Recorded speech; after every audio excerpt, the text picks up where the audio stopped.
Amigas y amigos televidentes, bienvenidos a otro programa más de Tribuna Nacional.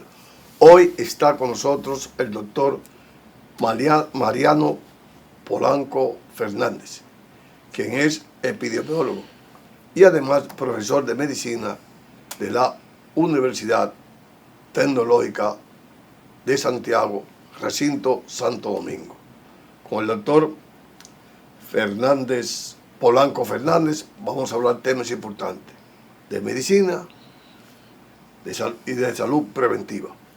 Pero antes vamos a unos mensajes comerciales.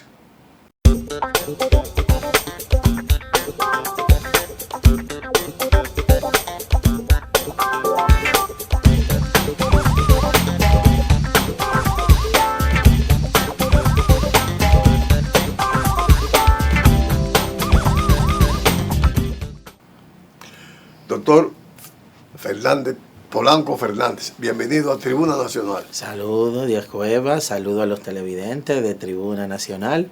Un placer estar aquí y nada, a conversar otra vez sobre salud, temas de salud importantes. Tú sabes que este programa es preventivo.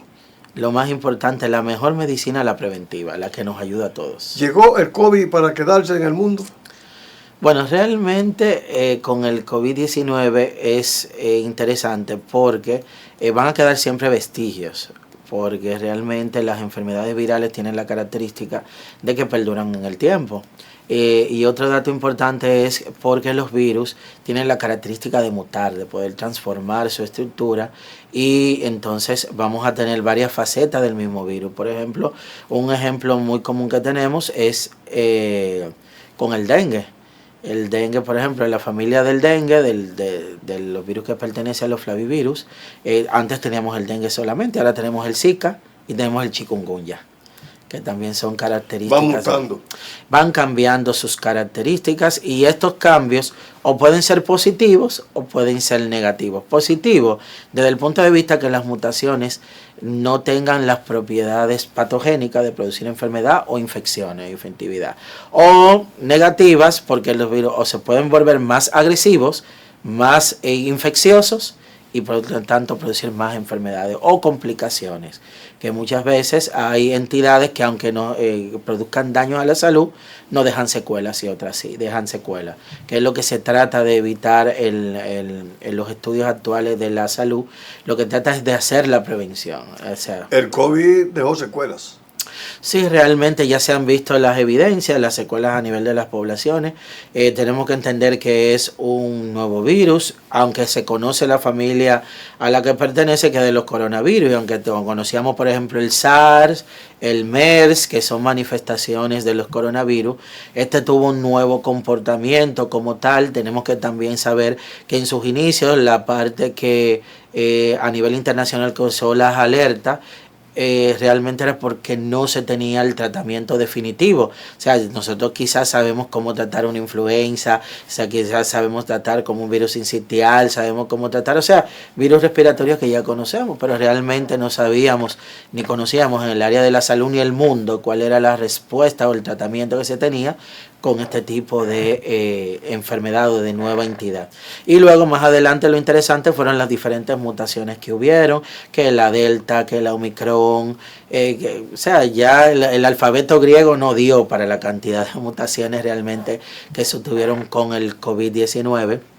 Y es interesante porque una de las cosas, por ejemplo, que no nos favorecía en ese momento era la falta de educación que teníamos como población de frente a un comportamiento, a una enfermedad de este tipo respiratorio. Aunque anteriormente habíamos tenido ya experiencia con relación a la pandemia del H1N1 en los años 2009 aproximadamente, 2010 que ocurrió la epidemia, no se tenía una pandemia de esta magnitud. La pandemia que se tuvo fue en el 1920 y otras pequeñas pandemias a nivel respiratorio en países europeos y asiáticos, pero así como nosotros como país tener una una enfermedad de esta magnitud que no se conociera ni el mundo tuviera tampoco respuesta a este tipo de enfermedad, era una nueva experiencia y realmente nos ayudó mucho, digo yo, como población a poder crecer. Todavía en las redes sociales es interesante ver personas cómo se resisten todavía muchas veces a los cambios, porque ahora mismo estamos de frente al tiempo de frío, estamos de frente a los cambios climáticos, los ambientes cambian, las temperaturas cambian, se vuelve más favorable para las infecciones respiratorias, como hemos hablado en otras ocasiones, y hay que cambiar el estilo de vida. No podemos seguir, por ejemplo, si la persona tiene una condición de susceptibilidad, ya sea genética o provocada, como habíamos hablado anteriormente, quizás unos cambios de temperatura, salir de unos cambios de temperatura, cómo se afecta el sistema inmunológico, cómo también se puede afectar el sistema nervioso, producir ciertos cambios a nivel de lo que debería ser el funcionamiento normal del cuerpo, y las personas siguen con el mismo hábito. Si hay una tendencia, un comportamiento, y estamos de frente a procesos respiratorios, bañarse con esa agua fría, o utilizar perfumes con olores, ropas con olores fuertes. También si usted sabe que tiene tos, que tiene gripe, en el tiempo del COVID-19 utilizaban mascarilla. Entonces, si usted tiene gripe, utilice su mascarilla. No, que no me gusta la mascarilla porque no puedo respirar. Ser usted mismo consciente. Exacto, no es una usted mismo. Exacto, porque la salvación es individual.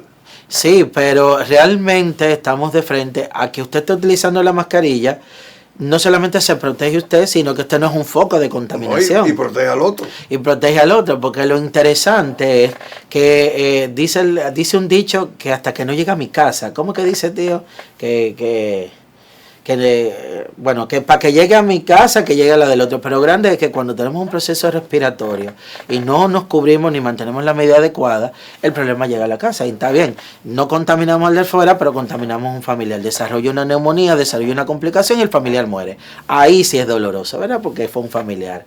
No, pero el asunto es tener conciencia. Y si de frente a estos cambios de clima que hay, en áreas muy llenas de personas, muy concurridas y en espacios pequeños, por lo menos cuando te vas en un autobús, en un carro de transporte, en el metro, debe de usar la mascarilla. Exactamente, en las oficinas públicas o privadas, su lugar de trabajo, si es un espacio muy cerrado, si tiene un clima, vamos a decir que no es natural, una ventilación natural, que no tiene ventanas ni tiene posibilidad de circulación de aire, porque realmente la nueva ingeniería habla de la climatización automática. Ahora fácilmente llegamos a un espacio y todo es aire acondicionado, humidificadores, que la tecnología está al servicio de nosotros los seres humanos, realmente sí, pero no hay nada mejor que una ventilación natural. Entonces realmente si no hay condiciones de ventilación natural, entonces el utilizar una mascarilla como un medio de aislamiento no está mal, porque fue una de las medidas que salvó vidas. Regularmente he notado que los asiáticos usan mucho la mascarilla, principalmente los japoneses.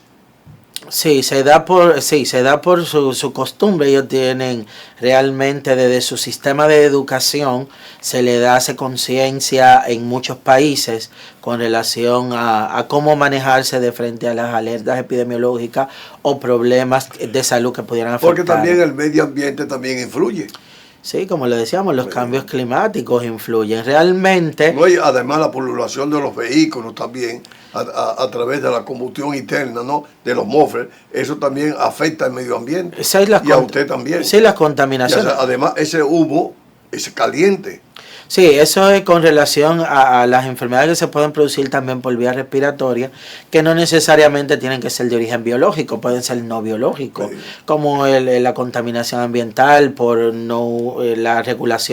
por una mala regulación de vehículos que transitan, que son chimeneas andantes. Y chimeneas andantes, pero volvemos y decimos que ya nosotros como un país que tiene una sensibilización, vamos a encontrar personas que hagan resistencia a los cambios. Y realmente es interesante porque estamos en una temporada donde este cambio de clima ya propicia la aparición de enfermedades respiratorias, y enfermedades respiratorias que son interesantes porque este modo de transmisión respiratorio es como decimos, yo puedo no utilizar perfume. Yo puedo utilizar quizás ropa manga larga, podemos utilizar ropa manga larga para cubrirnos, podemos quizás utilizar guantes, podemos utilizar 20.000 dispositivos para proteger la piel, pero nosotros no podemos decirle a la gente no respire, porque es una función, es una necesidad fisiológica respirar. Entonces, ¿qué es mejor?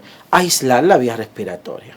Entonces, aislar la vía respiratoria. Entonces, es crearle conciencia a usted televidente que está ahí, de que si usted tiene sintomatologías de un proceso respiratorio y está tosiendo y está estornudando y tiene el malestar y tiene la fiebre y tiene toda esta variedad de síntomas que ya hemos hablado en otros espacios aquí mismo en Tribuna Nacional, y también que es de conocimiento de usted, porque ya ha sido sensibilizado, y República Dominicana no es ignorante de cómo manejarse de frente a un problema respiratorio, vuelvo a utilizar la mascarilla. Vuelvo y repito, la mascarilla en algún momento salvó mucha vida. Hay personas que lo dicen con mucho orgullo: a mí no me dio COVID porque se llama las caguillas.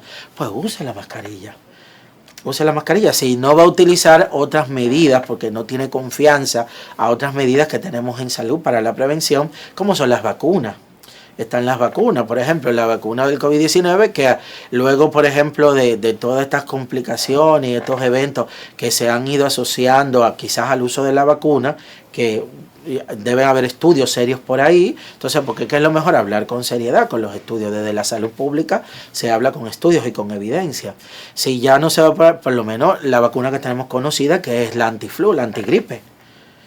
Ahora mismo está en los hospitales. Exactamente. Y en los consultorios médicos. Entonces, realmente nosotros como población lo que tenemos que pensar es cómo yo he contribuido para que no se produzca un problema en la sociedad.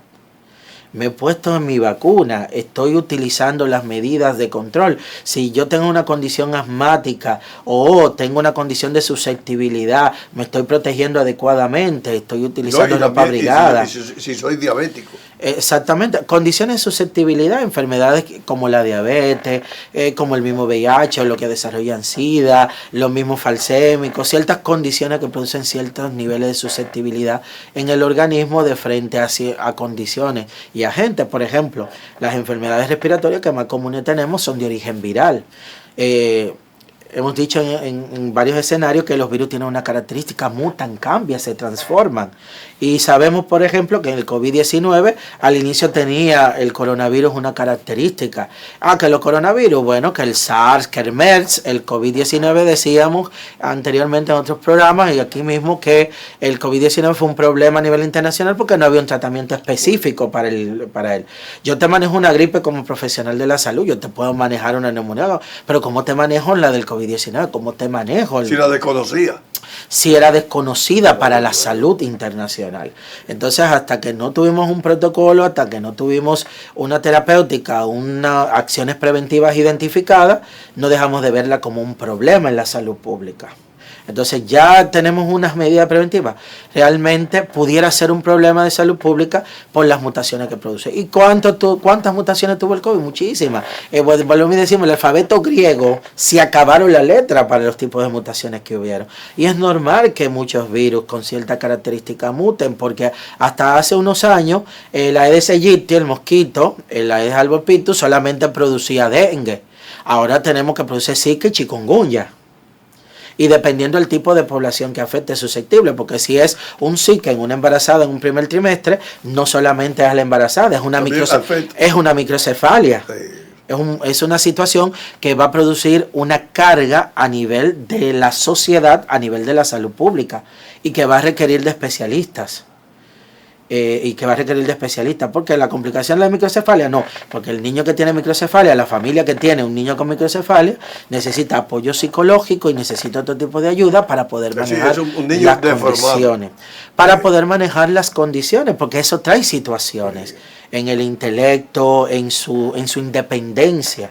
Entonces, porque realmente no es que sea un problema como tal, es un ser vivo, pero hay que asegurar las condiciones de frente a la complicación. Entonces, ¿qué nos producen las enfermedades respiratorias? Complicaciones, neumonía. Nuestras vías respiratorias se van a afectar. Ya. Se van a afectar y hay condiciones de susceptibilidad, un niño, una embarazada, un envejeciente, que son las poblaciones que los programas de vacuna tienen como especiales. Ahora, yo como población he contribuido aplicándome la dosis de la vacuna para cuando vengan estas condiciones tener unos niveles de susceptibilidad disminuidos y tener un sistema inmunológico fuerte, pues entonces a partir de aquí es que surge la prevención y la conciencia. Doctor Polanco Fernández y amigos televidentes, vamos a unos mensajes comerciales para luego seguir con este interesante diálogo con el doctor Fernández Polanco, quien es epidemiólogo y además es profesor de medicina de la Universidad Tecnológica de Santiago, recinto Santo Domingo.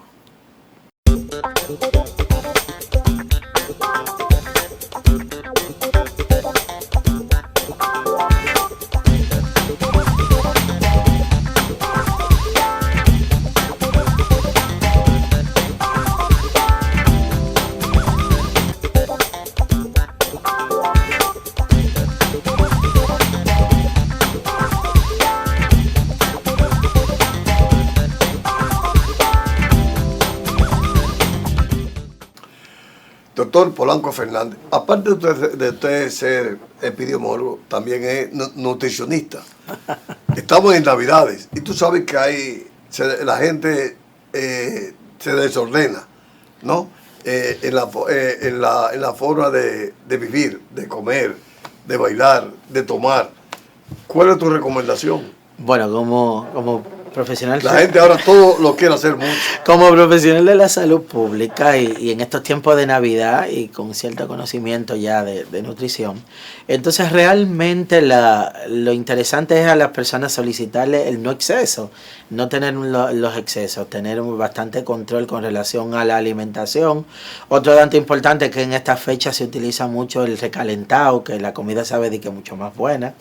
Realmente los recalentados son interesantes, pero solo tener cuidado de la forma en que se almacenan los alimentos y evitar los tipos de contaminación, porque un alimento, por ejemplo, puede contaminarse por moscas, que vemos las moscas como algo sencillo, pero a mí nunca se me olvida de pequeñito, así de la familia, mi abuela le tenía odio a las moscas, porque las moscas tienen la característica de que se posan, se paran en cualquier basura, en cualquier tipo de... Y transporta ese germen. Y transporta en las patitas, realmente es interesante, y a las moscas le encanta la comida arriba de la mesa, no sé qué pasa, o en un chef indie de repente. Ella siempre aparece. Aparece su mosca, sí. Entonces realmente almacenar bien la alimentación, evitar la contaminación cruzada que pueda ocurrir por el nivel de las moscas, refrigerar adecuadamente los alimentos que tengan que estar refrigerados, llevarlos a una temperatura adecuada y sobre todo un control y un manejo con lo que es la ingesta de alcohol,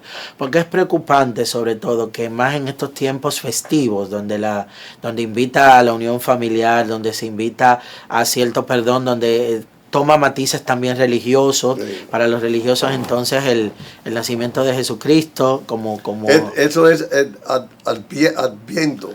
Exactamente. El nacimiento de Jesús en el corazón de todos nosotros. Exactamente, como tiene este sentido, sí. Realmente las fiestas navideñas y las fiestas de Pascua, da triste ver cómo las personas le llevan a los excesos y sobre todo es preocupante cuando nosotros somos uno de los países o el país que tiene un nivel tan alto de accidentes de tránsito y ver por ejemplo cómo los accidentes de tránsito... Hasta el día de hoy ya van 19 muertos. Exacto, entonces ver cómo los accidentes de tránsito... sin incluir un teteo que se hizo en Puerto Plata y aquí en la República Dominicana, por aquí por la 42, donde hubo 3 muertos en tiroteo.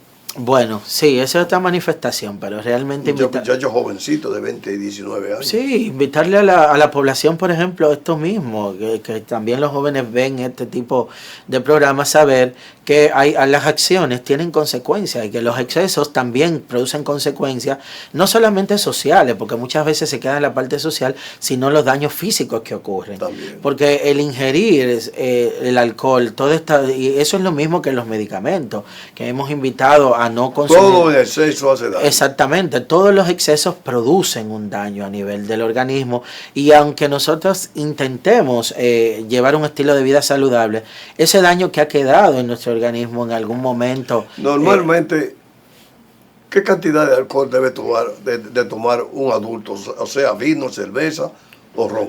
Lo que pasa es que la recomendación no es más de una copa de vino quizás y la recomendación no más quizás que una cerveza pequeña en niveles adecuados. El que lo pueda evitar mucho mejor si va a conducir, pero las recomendaciones todo va a depender también de la tolerancia que tenga la persona, pero lo recomendado, una copa de vino es excelente y una pequeña más de ahí, no, porque realmente no es llevarlo a los excesos. No es demostrar cuánto alcohol pueda tomar o cuánta resistencia de alcohol pueda tener, sino que el alcohol utilizarlo de una manera social, que el alcohol sea utilizado, no que el alcohol utilice a la persona. O sea, realmente. Entonces, con esto, tratar de hacer conciencia también de que si vamos a salir al volante, de que si tenemos familiares, de que si estamos solos también, disminuir el alcohol y ser más responsables para disminuir esos indicadores a nivel internacional con relación a lo que son los accidentes de tránsito. Tú sabes que yo, de acuerdo a las estadísticas, por cada vehículo que circula hay 6 motores. Y aquí en la República Dominicana, la mayoría de los accidentes de tránsito son los motoristas. Sí, por eso invitamos a la población, por eso, a evitar estos excesos ahora en estos tiempos, en estas fiestas navideñas, en estas etapas, para no llevar luto. ¿En tu país que hay más de 3 millones de motores? Sí, pero realmente todo se puede, apelando a la conciencia de los individuos, porque realmente vamos a hablar desde el punto de vista preventivo. O sea, la palabra habla, vamos a llevarlo de amar al prójimo como uno mismo. Primero hay que tener amor propio.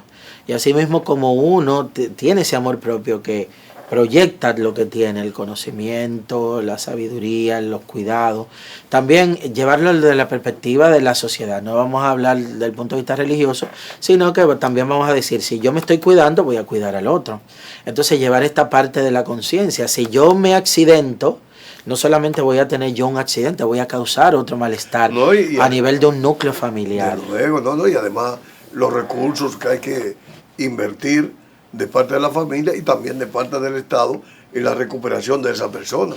Y sobre todo, ver si la persona ser consciente. Y si no queda lesionada.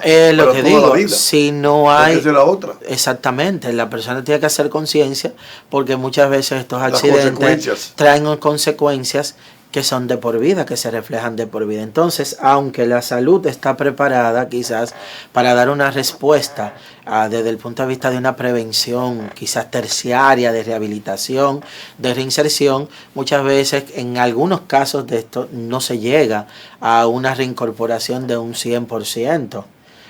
Van a quedar en algunos ciertas limitaciones.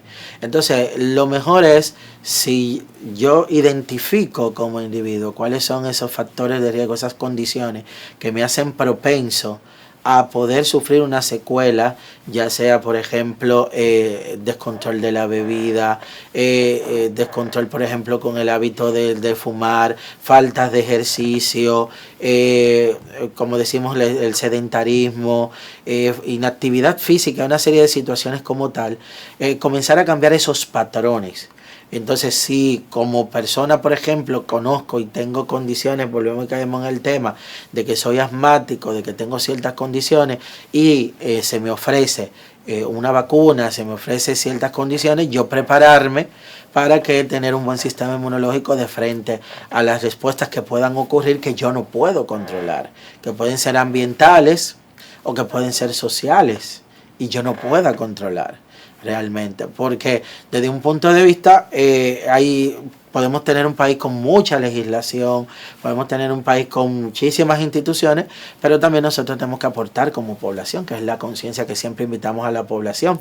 O sea, no es que me voy a exacerbar, voy a tomar alcohol y que me lleven a un servicio y que me coloquen dextrosa y complejo B. Si podemos colocarte la dextrosa y el complejo B, si no ocurre el infarto, si no ocurre la pancreatitis, si no ocurre 40.000 situaciones de salud que puedan ocurrir por una intoxicación alcohólica, que no es nada más el hecho de que se va a quitar con una destroza y un complejo B, como muchos piensan. Hay complicaciones, yo he visto pacientes en mi experiencia que llegan a una emergencia, a un cuidado intensivo que tienen que entrar. Y realmente es lo preocupante y es lo que la persona tiene que medir. Que hay una intoxicación alimenticia, que me produzco el vómito, que me da una evacuación diarreica. Saber que por una evacuación diarreica, por una simple diarrea, puede perderse electrolitos, se pierde agua y fácilmente por ese desequilibrio electrolítico la persona fallece. Todo es eso. Sí, inclusive leía yo anteriormente, hace unos días atrás, algo interesante, que es, por ejemplo, una persona que falleció por un consumo excesivo de agua. ¿Por qué? Porque el organismo tiene un requerimiento de agua y eso está medido. O sea, a medida que usted más pierde agua, usted la recupera. Hay unos estándares, que tanta cantidad de agua al día, hay unos estándares, pero también sabemos que esos estándares van a cambiar dependiendo del tipo de actividad física y el parámetro. Por ejemplo, usted y yo no medimos la misma altura, no pesamos lo mismo y todo eso va a influir en el requerimiento hasta de agua de una persona.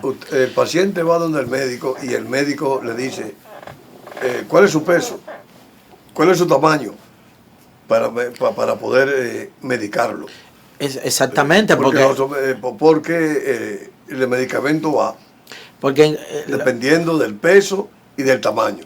Por eso es que usted, una medicina que le recetan a una persona no puede ser ingerida por la otra que no sea medicada por un facultativo.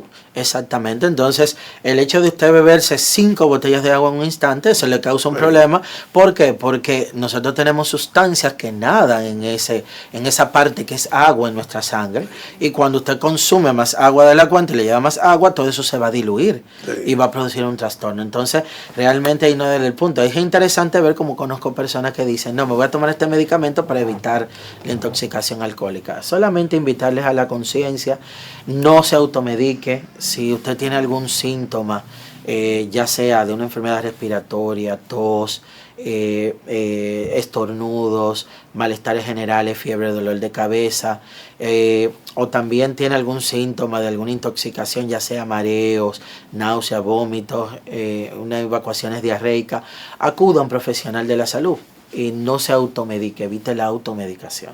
Amigas y amigos televidentes, hoy estuvo con nosotros el doctor Mariano Polanco Fernández. A ustedes, como siempre, les damos las gracias. Yo espero que estén conmigo en otro programa más de Tribuna Nacional.